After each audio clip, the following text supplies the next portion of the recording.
네, 반갑습니다. 부동산 전망하는 남자 골든마우스 인사드립니다. 추석이 얼마 안 남았는데요. 항상 여러분들한테 조금이라도 부동산에 대해서 쉽게 다가올 수 있게끔 여러분 찾아뵙고 있는데요.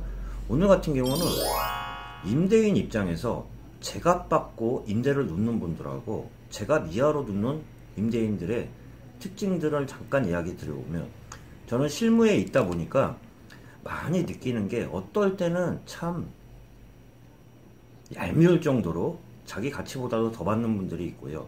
어떤 분들은 자기 가치보다도 못하게 항상 손해보는 주인들이 있는데요. 그거에 대해서 잠시 그 현업 입장에서 이야기를 드려보면 하겠습니다. 주택이든 상가든 그 얘기 전에 중개업자는 누구 편일까요? 이 얘기를 드려보면 중개업자는 누구 편은 없어요.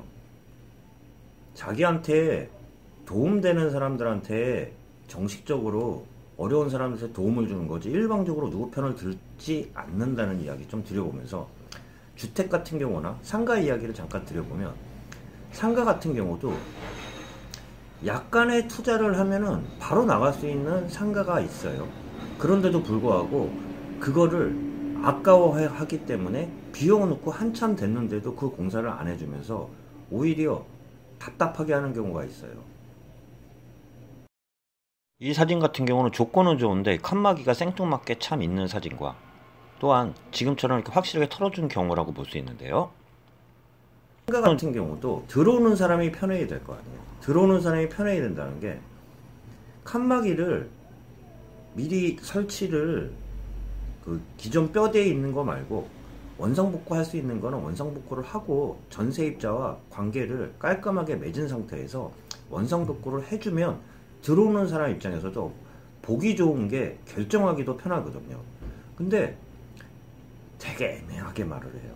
그 주인들 입장에서는 조금이라도 손해보지 않기 위해서 다음 사람이 쓸 수 있기 때문에 이거는 철거를 안 해주고, 어떤 사람은 또 뭐 필요하다 그러면 철거해주고, 이렇게 그 뒤로 미루는 사람이 있는 반면, 또한 상가 입장에서, 상가 들어가는 사람 입장에서는 아무리 가격이 평균보다도 조금 싸다고 해도 자기가 쓰는 전기량이 있을 거 아니에요. 전기나 수도나, 상가를 사무실을 쓰던가 아니면 점포 상가를 써도 음식업을 하는 경우가 있을 거 아니에요. 그렇게 되다 보면 수도가 있는 게 잘 나갈까요? 아니면 수도가 없는 게 잘 나갈까요? 수도가 있는 게 잘 나가면서, 또한 수도가 있는 게 금액도 그 이상을 받을 수 있어요. 또한 마지막으로 좀 얘기 드려보는 게, 상가를 하다 보면 여름 겨울이든 상가 같은 경우는 그 전기료가 많이 들어가거든요.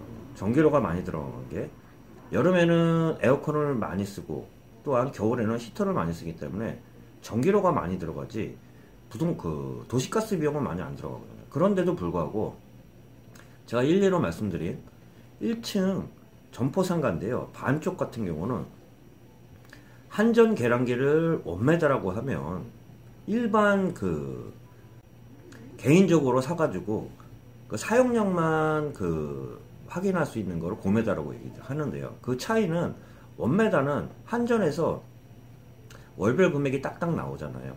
그렇기 때문에 신청을 하면 원메다가 나오는데도 불구하고 그 비용을 들이기 아까워가지고 원메다를 신청을 안 하시고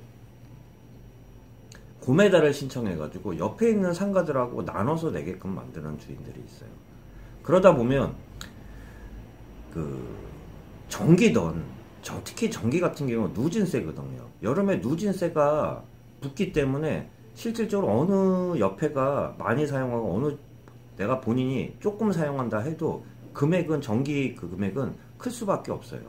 그런데도 불구하고 이런 거는 단기적으로 보면 금액은 나갈지 모르겠지만, 주인 입장에서는 분리를 해주고 따로 쓸 수 있게끔 만들어주면서 원상복구도 좀 깔끔하게 해주시면 바로 선택을 할 수 있는데, 이거를 아끼느라고 원매다 신청을 세입자한테 미루거나 금액을 싸게 해주더라도요. 수도도 마찬가지고요. 수도를 해놓거나 그렇게 되면 사무실도 마찬가지지만 업종을 넣을 수 있는 그 종류들이 많아져요. 그럼에도 불구하고 요게 아까워가지고 못하시는 분들이 있는데, 그렇게 되다 보면 공실도 길어지면서 들어오는 사람 입장에서도 한정될 수밖에 없어요. 이렇게 참고적으로 잘하시는 분들은 최소한 손해보지 않고 제값 이상을 받고 보통 그 임대를 놓게 되는데요.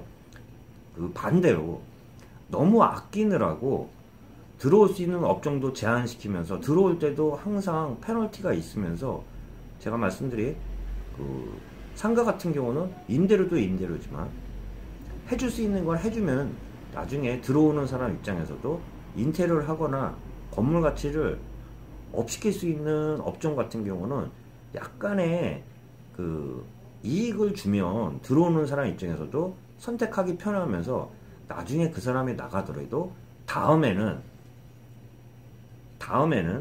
시세보다도 더 잘 쳐주면서 오히려 잘 나가는 그런 상가가 될 수 있다는 이러한 말씀 좀 드리면서 좀 안타까움에 이야기 드렸고요. 조금이라도 부동산에 대해서 좀 쉽게 다가갈 수 있는 그러한 영상으로 여러분 찾아뵙고 인사드리도록 하겠습니다. 예, 골든마우스였고요.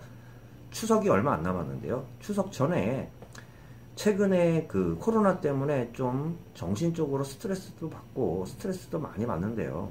좀 편안한 시간들 되시길 바라면서 대명절 추석도 즐겁게 맞이하길 바라겠습니다. 예, 골든마우스 인사드리겠습니다.